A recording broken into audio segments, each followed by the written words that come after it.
When the famous 19th century English writer Charles Lamb was a small child, his sister Mary took him out on a walk through a cemetery. The boy went by the tombstones and read the inscriptions. Each seemed to have an adjective saying, beloved, generous, unforgettable, admirable. When he got home, the boy asked his sister, "Where are all the naughty people buried?" After someone dies, we always try to canonize them. If you have sat through as many ghastly eulogies as I have, you will see that the longer the speech goes on, the further it strays from the truth. We turn the deceased person into something they never were, something they themselves would not have recognized. We always want to say something good about the dead. Sometimes that's an easy thing to do, and sometimes not. There's a story about a man who died. He was rather a mean sort of fellow, and nobody really liked him. The preacher got up and said to the congregation, "Isn't there somebody here who can say something nice about this man?" There was silence. Finally, one man came to the pulpit and said, "Well, he wasn't as bad as his brother." There is something good you can say about everyone. Back in old Hollywood, there were two rival actresses who it was said despised each other, Bette Davis and Joan Crawford. When Joan Crawford died, a reporter interviewed Bette Davis and asked, "Miss Davis, you and Joan have worked together for so many years and were known as great rivals. What do you have to say about the death of Joan Crawford?" Bette said, "Speak only good of the dead. Joan's dead. That's good." It is interesting how we are remembered. I love going through cemeteries, reading the inscriptions on the tombstones. Lists of the more interesting ones have been compiled, and I'd like to share a few of those with you. In Nova Scotia, we find a tombstone with the words, "Here lies Ezekiel Akeley, age 102. The good die young." In the cemetery in Ruidoso, New Mexico, "Here lies Johnny Yeast. Pardon me for not rising."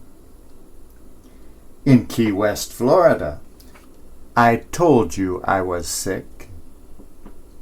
In a Fairmont, Maryland cemetery, "Here lies an atheist, all dressed up and no place to go." In Ribsford, England, we find a pointed one. "The children of Israel wanted bread, and the Lord sent them manna. Old Clark Wallace wanted a wife, and the devil sent him Anna." Sometimes it describes the manner of death. In Uniontown, Pennsylvania, we find, "Here lies the body of Jonathan Blake, stepped on the gas instead of the brake."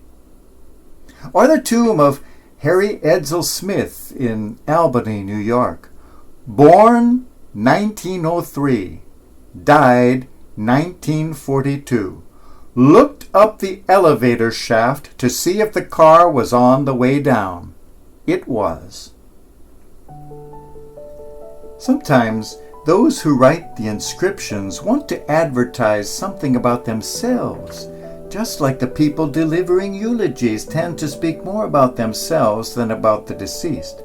In Vermont, we find a widow who has placed this inscription on her husband's tomb: "Sacred to the memory of my husband John Barnes, who died January 3rd, 1803.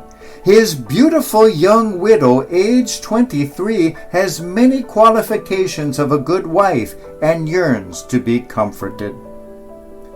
I hope she received her comfort. The tomb of the auctioneer, Jedediah Goodwin, reads, "Going, going, gone." On the tomb of an adulterous husband in Atlanta, Georgia, we read, "Gone, but not forgiven."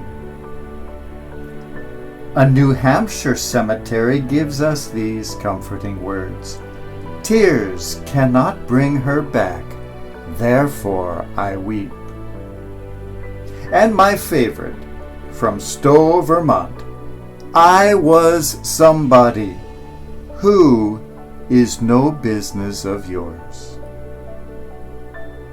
What would we like said about ourselves after we die? That's perhaps as good a way as any to search our soul. How would we like to be remembered? What about us is worth remembering? What would we say about ourselves if we were to write our own eulogy today?